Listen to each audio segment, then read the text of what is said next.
ఈ తరం స్టూడెంట్స్ ఈ కోర్స్ మనకు బిఏజే ఎల్ఎల్బి హానర్స్ కంప్లీట్ చేసిన వారు వెంటనే కోర్స్ అయిపోయిన వెంటనే ఒక మంచి జాబ్లో కానివ్వండి, మంచి ప్రొఫెషన్లో కానివ్వండి, మంచి ప్రాక్టీస్లో కానీ సెటిల్ అవ్వాలనుకునే వాళ్ళు మొదటి నుంచి ఎలాంటి జాగ్రత్తలు తీసుకోవాలి in terms of academics and also communication వైజ్గా వాళ్ళు ఉండేటువంటి ఇంటర్పర్సనల్ స్కిల్స్ వైజ్గా అంటే వాట్స్ ఆన్సర్స్?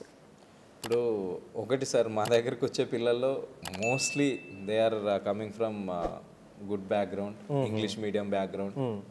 నేను ఇచ్చే టిప్స్ ఏంటంటే ఈ 5 ఇయర్స్ని వాళ్ళు కనుక పర్ఫెక్ట్గా యూటిలైట్గా యూజ్ చేసుకుంటే దే ఆర్ ద బెస్ట్ అండి. ఎట్లా అంటే నేను చెప్తాను, అకాడమికల్లీ దే ఆర్ స్ట్రాంగ్ ఉన్నారనుకోండి, సబ్జెక్టు పరంగా వాళ్ళు ప్రతి సబ్జెక్ట్ని క్షుణ్ణంగా చదివి మంచి నాలెడ్జ్ కనుక సంపాదించి తర్వాత మేము ఆఫర్ చేస్తున్నాం కదా సార్ ఇంటర్న్షిప్లో ఇప్పుడు మీలాంటి మీడియా హౌస్లు కూడా మాకు సహకరించాల్సి ఉంటుంది. మీ సహకారంతో కూడా వాళ్ళు నేర్చుకున్నట్టయితే రేపు పొద్దున వాళ్ళకి ఎటువంటి తిరుగులేని వ్యక్తులుగా తయారవుతారు.